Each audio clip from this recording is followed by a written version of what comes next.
Howdy y'all, Fuzzy Biker here. 4th of July weekend. That is the Bear, my 1976 Sportster. We're gonna hop on that hot rod and drive all the way down to Loess Hills, Harley, about 90 miles away. Gonna be a great day for a ride. Look at that weather out there. Beautiful. Get on your bike and ride. Wahoo! Rolling into Elkhorn, Iowa.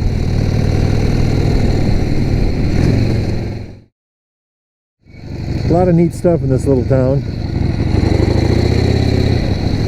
Their biggest calling card is this beautiful windmill right here. This is a real Danish windmill, imported from wherever Danish windmills come from.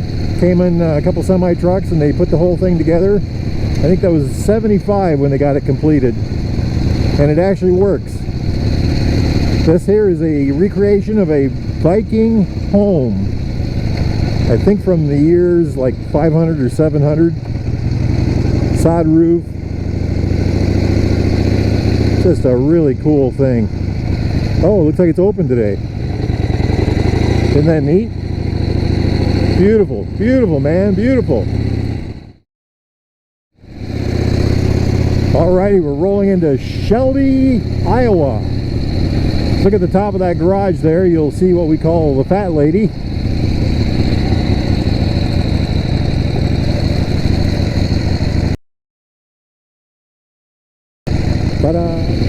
So this bike I'm on is a 1976 Harley-Davidson Sportster, 1000cc or just about. It belonged to a friend of mine in high school. He bought it new. I acquired it from his widow. Look at that hot rod. And that hot rod. Anyway, the heart of this thing, let's start with that, is a 45-degree V-twin Ironhead. That means that both the cylinders and the heads are made out of iron, so I'm told. They stopped making these in the early 80s. They started making them in 57. The motor has an overhead valve configuration. The cams are in the chest and the bottom end of the motor. Compression ratio is about 9:1 in this model in this year. The earlier ones were less. And horsepower produced by the engine is, well, there's a lot of arguing about that, but I've read anywhere from 51 to 62. Now, I just got given a official Harley-Davidson repair manual from the era, and it calls in there for, says it has about 58 horsepower, so something like that. Torque numbers, same thing. I've heard anywhere from 50 to 60 foot-pounds of torque. I will tell you that this thing seems to have full torque right from idle up. It just seems to have just about as much torque as anything out there. Look at my gas mile here. I'm at 82 miles on this tank of gas, which means I could run out of fuel at any point. Okay, the transmission, and there's a gas station right there. The transmission is a 4-speed. It's part of the engine case. It's not a separate unit. It is powered by a primary on this side. So chain drive from the engine to the clutch hub and into the transmission. And I think it's a wonderful transmission. I love these 4-speed transmissions. The clutch on this motorcycle, that's another story though. And the final drive on these bikes, on this bike, is a chain. And we've got suspension, we've got regular forks on the front, and twin shocks on the rear. I just love this bike. It handles beautifully. And let's see if we can make it in here before we run out of gas. See what kind of fuel they got for us here today.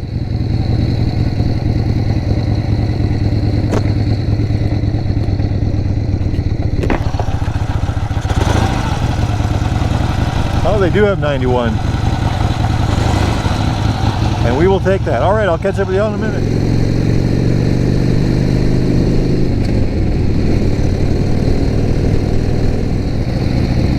Through a series of unfortunate detours, we've ended up to where we're going to hop on the old interstate. This bike has more than enough power and speed to do that. I just don't like to do it that often. Well, we won't stay on there very long. Something to talk about with this bike, the engine. It has a dry sump oil system, which means oil is not kept in the bottom of the engine. It's kept in a tank externally, and it dribbles down into a oil pump that creates pressure for the engine.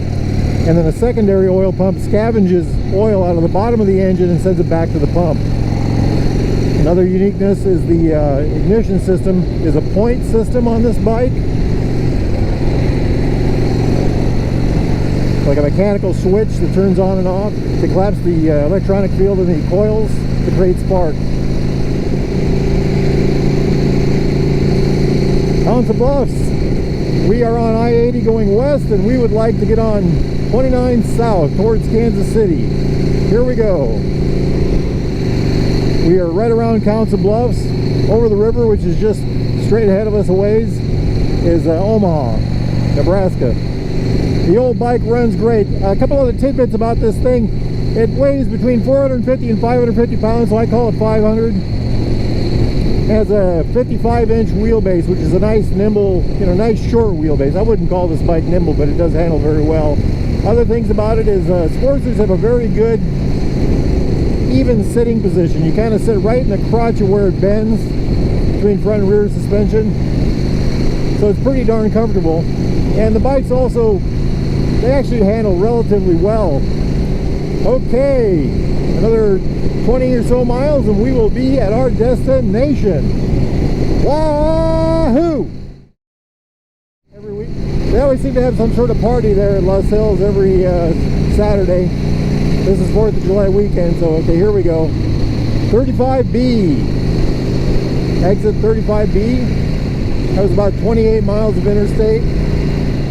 The old Sportster does it well. She's got quite a top end, actually.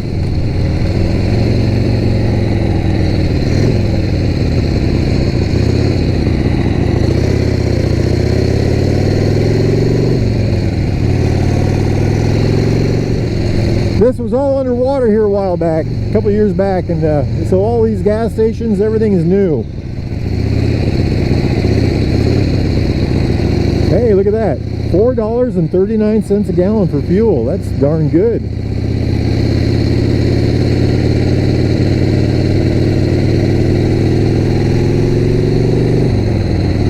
So this motorcycle was owned by a man named Barry Spittler. He was a couple years ahead of me in high school. He bought this thing new, and he owned it, well, until his death.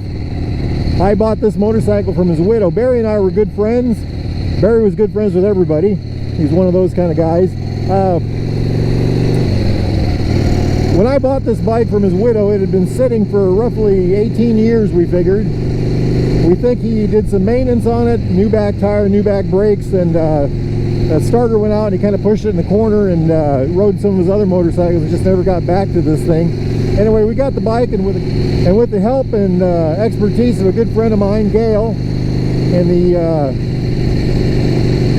bike garage, bike cave, whatever you want to call it. Some people call it the busted knuckle garage. We got this motorcycle up and running in 3 months and 3 days. We had a lot of help. We had a lot of help from the animal, Barry's best friend, Tim.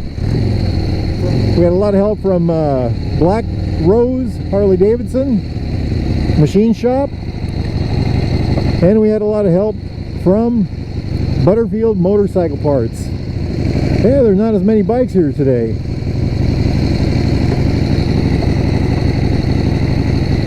That looks nice. That looks very nice.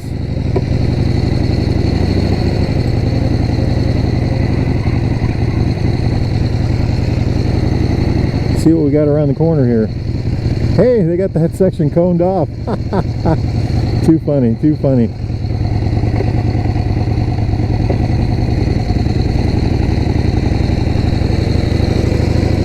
Look at these things. I love that white Sportster back there. I'm kind of a Sportster-phile, you know, in case you haven't figured that out.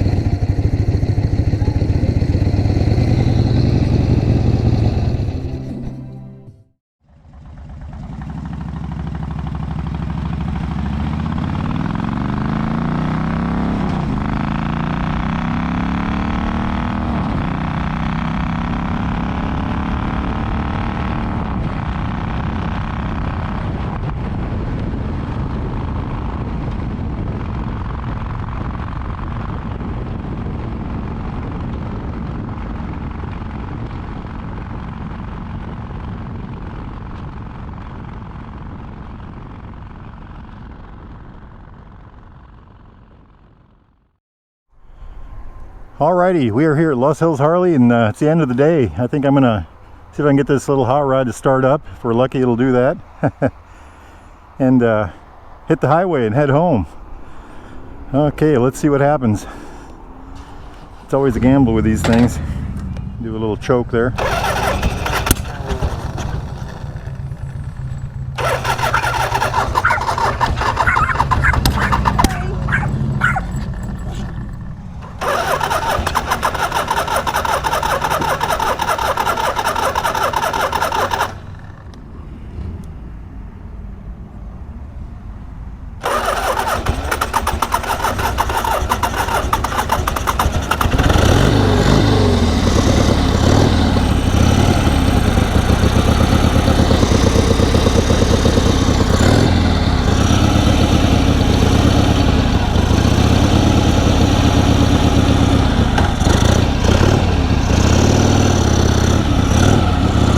Wahoo! We got her. Let's see what we got going here.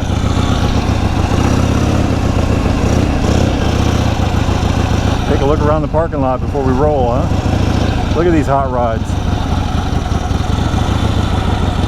Life is good. Life is good.